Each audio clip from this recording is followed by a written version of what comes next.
পাচার হওয়া অর্থ ফিরিয়ে আনাই সরকারের অন্যতম অগ্রাধিকার। শিরীন শারমিনের পদত্যাগপত্র গ্রহণ ও প্রজ্ঞাপন জারি। সাবেক মন্ত্রী আনোয়ার হোসেন মঞ্জু গ্রেপ্তার। শেখ হাসিনা, সাবেক স্বরাষ্ট্রমন্ত্রী এবং শিক্ষামন্ত্রী সহ ৫১ জনের নামে সিলেটে মামলা। বন্যায় মৃতের সংখ্যা বেড়ে ৬৭। সংবিধানে তত্ত্বাবধায়ক সরকার ফিরিয়ে আনতে চায় বলল তারেক রহমান। রংপুরে গুলিতে নিহত সাজ্জাদের লাশ ৪৪ দিন পর উত্তোলন। এতক্ষণ শুনলেন সংবাদ শিরোনাম, এবার বিস্তারিত। পাচার হওয়া অর্থ ফিরিয়ে আনাই সরকারের অন্যতম অগ্রাধিকার। অন্তর্বর্তীকালীন সরকারের প্রধান উপদেষ্টা অধ্যাপক ডক্টর মোহাম্মদ ইউনূস বলেছেন, এই সরকারের অন্যতম অগ্রাধিকার হচ্ছে শেখ হাসিনার ১৫ বছরের স্বৈরাচারী শাসনামলে পাচার হওয়া বিলিয়ন ডলার দেশে ফিরিয়ে আনা। সোমবার আন্তর্জাতিক মানবাধিকার আইনজীবী টবি ক্যাডম্যান অন্তর্বর্তী সরকারের প্রধান উপদেষ্টা ডক্টর মোহাম্মদ ইউনূসের সৌজন্য সাক্ষাৎ করতে গেলে তিনি এই কথা জানান। টবি ক্যাডম্যান ব্রিটিশ আইনজীবী, মানবাধিকার কর্মী, প্রত্যার্পণ বিশেষজ্ঞ এবং লন্ডন ভিত্তিক দ্য জেনোসাইড ৩৭ ল ফার্মের যুগ্ম প্রধান। ক্যাডম্যান ডক্টর ইউনূসকে জানান, গত জুলাই ও আগস্ট মাসে সাধারণ ছাত্র জনতার ওপর আইন শৃঙ্খলা বাহিনী যেভাবে নির্বিচারে গুলি করেছে তা সরাসরি গণহত্যা। তার বিচারের জন্য দেশীয় ট্রাইব্যুনাল গঠন করার পরামর্শ দেন আন্তর্জাতিক সুনামধন্য এই মানবাধিকার আইনজীবী। এই সময় তিনি জুলাই হত্যাকাণ্ডে অভিযুক্ত ব্যক্তিদের বিচারের জন্য আন্তর্জাতিক মানের একটি দেশীয় ট্রাইব্যুনাল গঠনের পরামর্শ দেন। তিনি ছাত্র নেতৃত্বাধীন বিপ্লবের সময় মানবতাবিরোধী অপরাধ সংঘটিত হয়েছে বলে জানান। ক্যাডম্যান বলেন, বাংলাদেশের দ্রুত সত্য, ন্যায় বিচার এবং জবাবদিহিতার জন্য একটি কার্যকর অভ্যন্তরীণ আইনি কাঠামো প্রতিষ্ঠা করতে হবে, যা যথাযথভাবে আন্তর্জাতিক মহলে সমর্থন পায় এবং বাংলাদেশের জনগণ যেটা গ্রহণ করবে। প্রধান উপদেষ্টার কাছে বেশ কয়েকটি প্রস্তাব পেশ করার সময় ব্রিটিশ আইনজীবী বলেন, তারা মানবতাবিরোধী অপরাধ, রাজনৈতিক অপরাধ এবং রাজনৈতিক দুর্নীতির সাথে জড়িত ব্যক্তিদের প্রত্যার্পণের একটি কাঠামো তৈরির প্রচেষ্টায় বাংলাদেশকে সমর্থন করতে প্রস্তুত।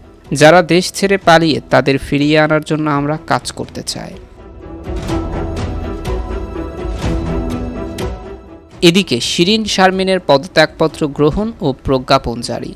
জাতীয় সংসদের স্পিকার ডক্টর শিরীন শারমিন চৌধুরীর পদত্যাগপত্র গ্রহণ করেছেন রাষ্ট্রপতি মোহাম্মদ শাহাবুদ্দিন। সোমবার রাষ্ট্রপতির কার্যালয় থেকে এই বিষয়ে প্রজ্ঞাপন জারি করা হয়েছে। প্রজ্ঞাপনে বলা হয়েছে, শিরীন শারমিন চৌধুরীর পত্রযোগে স্পিকার পদ থেকে পদত্যাগ করেছেন। তার পদত্যাগপত্রটি সোমবার গ্রহণ করেছে রাষ্ট্রপতি। সোমবার থেকেই তার পদত্যাগ কার্যকর হয়েছে। গত ৫ই আগস্ট ছাত্র জনতার অভ্যুত্থানে শেখ হাসিনা প্রধানমন্ত্রীর পদ থেকে পদত্যাগ করে দেশ ছাড়েন। এরপর রাষ্ট্রপতি সংসদ ভেঙে দেন। পরবর্তীতে ৮ই আগস্ট অন্তর্বর্তী সরকার শপথ নেয়। শেখ হাসিনার সরকারের পতনের ২৭ দিনের মাথায় পদত্যাগ করলেন স্পিকার শিরীন শারমিন চৌধুরী। ২০০৮ সালের নির্বাচনে আওয়ামী লীগ ক্ষমতায় আসার পর স্পিকার নির্বাচিত হন আব্দুল হামিদ। তাকে রাষ্ট্রপতি নির্বাচিত করা হলে ২০১৩ সালের ৩০ এপ্রিল স্পিকার নির্বাচিত হন শিরীন শারমিন। এরপর থেকে টানা তিনি এই দায়িত্ব পালন করেছিলেন। গত ৭ই জানুয়ারি দ্বাদশ সংসদ নির্বাচনে আওয়ামী লীগ জয়ী হয়ে সরকার গঠনের পর শিরীন শারমিন চৌধুরীকে আবারও স্পিকার নির্বাচিত করা হয়। রংপুরে গুলিবিদ্ধ হয়ে স্বর্ণ শ্রমিক মুসলিম উদ্দিন নিহত হওয়ার ২৭শে আগস্ট শিরীন শারমিন চৌধুরী, সাবেক বাণিজ্যমন্ত্রী টিপু মুনশি সহ ১৭ জনের বিরুদ্ধে মামলা করা হয়। মেট্রোপলিটন কোতোয়ালি আমলি আদালতে মামলাটি করেন রংপুর শহরের পূর্ব গণেশপুর এলাকায় নিহত মুসলিম উদ্দিনের স্ত্রী দিলরুবা আক্তার। এদিকে সাবেক মন্ত্রী আনোয়ার হোসেন মঞ্জু গ্রেপ্তার। জাতীয় পার্টির চেয়ারম্যান এবং সাবেক মন্ত্রী আনোয়ার হোসেন মঞ্জুকে গ্রেপ্তার করেছে ঢাকা মহানগর পুলিশের গোয়েন্দা বিভাগ। সোমবার বিকেলে রাজধানীর ধানমন্ডি থেকে তাকে গ্রেপ্তার করা হয়েছে। ঢাকা মহানগর পুলিশের যুগ্ম কমিশনার মোহাম্মদ রবিউল হোসেন ভূঁইয়া কালবেলাকে বিষয়টি নিশ্চিত করে বলেন, ধানমন্ডি এলাকা থেকে আনোয়ার হোসেন মঞ্জুকে গ্রেপ্তার করা হয়েছে। তিনি জানান, আনোয়ার হোসেন মঞ্জু ৫টি হত্যা মামলার আসামি। আনোয়ার হোসেন মঞ্জু পিরোজপুর ২ আসনের সাবেক সংসদ সদস্য এবং সাবেক বন ও পরিবেশবাদী ছিলেন।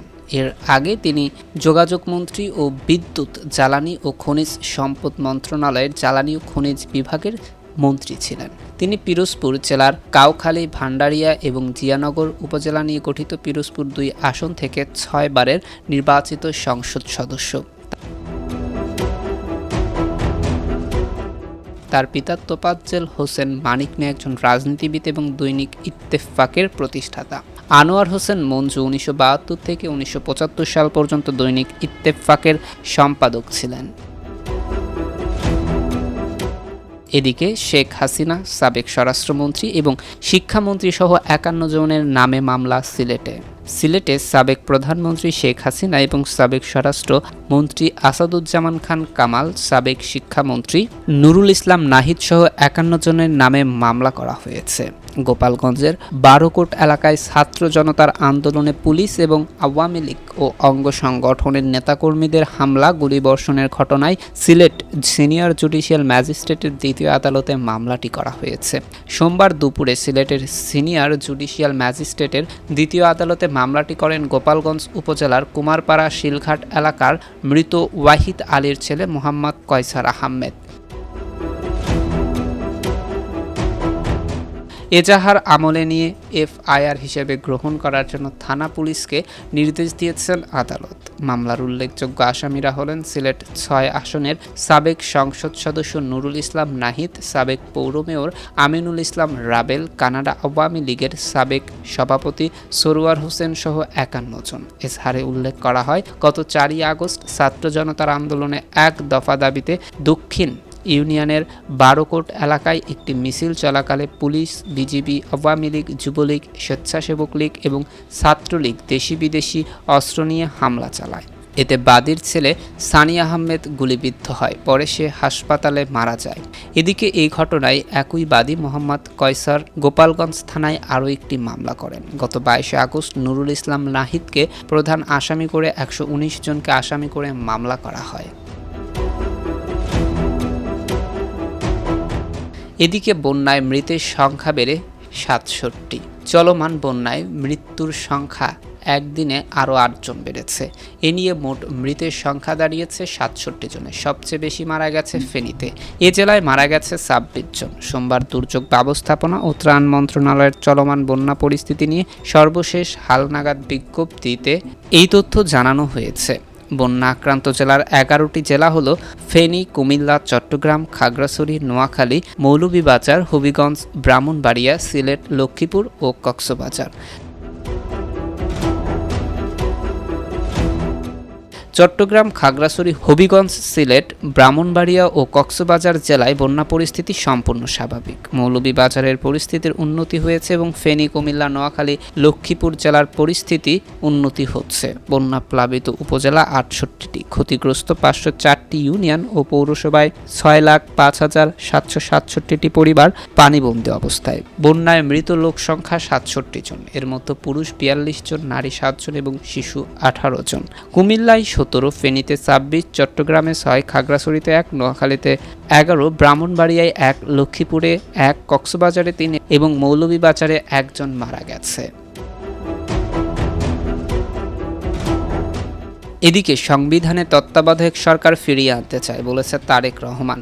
বিএনপির ভারপ্রাপ্ত চেয়ারম্যান তারেক রহমান বলেছেন, ক্ষমতা কুক্ষিগত করতে জনগণকে ভোটাধিকার বঞ্চিত করার লক্ষ্যে স্বৈরাচারী হাসিনা সরকার সংবিধান থেকে তত্ত্বাবধায়ক সরকার ব্যবস্থা মুছে দিয়ে তিনটি জাতীয় নির্বাচনে জনগণকে ভোটাধিকার বঞ্চিত রেখেছে। আমরা জনগণের ভোটাধিকার পুনঃপ্রতিষ্ঠা করতে তত্ত্বাবধায়ক সরকার ব্যবস্থা সংবিধানে আবারও সংযুক্ত করতে চাই। তৃণমূল নেতাকর্মীদের সাথে ধারাবাহিক মত বিনিময়ের অংশ হিসেবে সোমবার খুলনা বিভাগের সভায় বিএনপির ভারপ্রাপ্ত চেয়ারম্যান তার এই অঙ্গীকার ব্যক্ত করেন। তিনি বলেন, বাংলাদেশের মালিকানা এদেশের মানুষের, আর স্বাধীনভাবে ভোটাধিকার প্রয়োগের মাধ্যমে জনপ্রতিনিধি নির্বাচন তাদের ন্যায্য গণতান্ত্রিক অধিকার।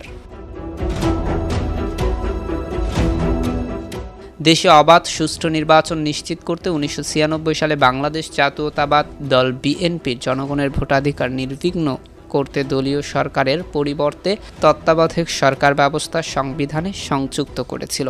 তিনি আবেগের সাথে বলেন, যে বাড়িতে শহীদ প্রেসিডেন্ট জিয়াউর রহমান বাস করেছেন সেই বাড়িটির প্রতিটি ইঞ্চিতে তার এবং তার ভাইয়ের শৈশব কৈশোরের স্মৃতি জড়িয়ে আছে। যে বাড়ি তার মায়ের সংসারের সূচনা আর বৈধব্যর বেদনার সাক্ষী, সেই বাড়ি থেকে দেশনেত্রী বেগম খালেদা জিয়াকে কতটা অসম্মান এবং অন্যায়ভাবে উচ্ছেদ করা হয়েছে সেটা দেশবাসী দেখেছে। বিনা চিকিৎসায় তার একমাত্র ভাইকে নিদারুহ অবহেলায় মৃত্যুবরণ করতে হয়েছে। ঠিক তেমনইভাবে দলের তৃণমূলের লক্ষ লক্ষ নেতাকর্মীকে মামলা হামলায় জর্জরিত করা হয়েছে। পরিবার পরিজন বিসর্জন দিয়ে ব্যবসা চাকরি হারিয়ে মানবতার জীবনযাপন করা হয়েছে, হয় কারাগারে নয়তো আত্মগোপনে। আর অগণিত নেতাকর্মী অকাতরে প্রাণ বিসর্জন দিয়েছে দেশকে ভালোবেসে, গণতন্ত্র প্রতিষ্ঠার স্বপ্ন নিয়ে। এতক্ষণ আমাদের সাথে থাকার জন্য ধন্যবাদ। পরবর্তী সংবাদ সবার আগে পেতে আমাদের চ্যানেলটি সাবস্ক্রাইব করে পাশে থাকা বেল আইকনটিতে ক্লিক করে রাখুন।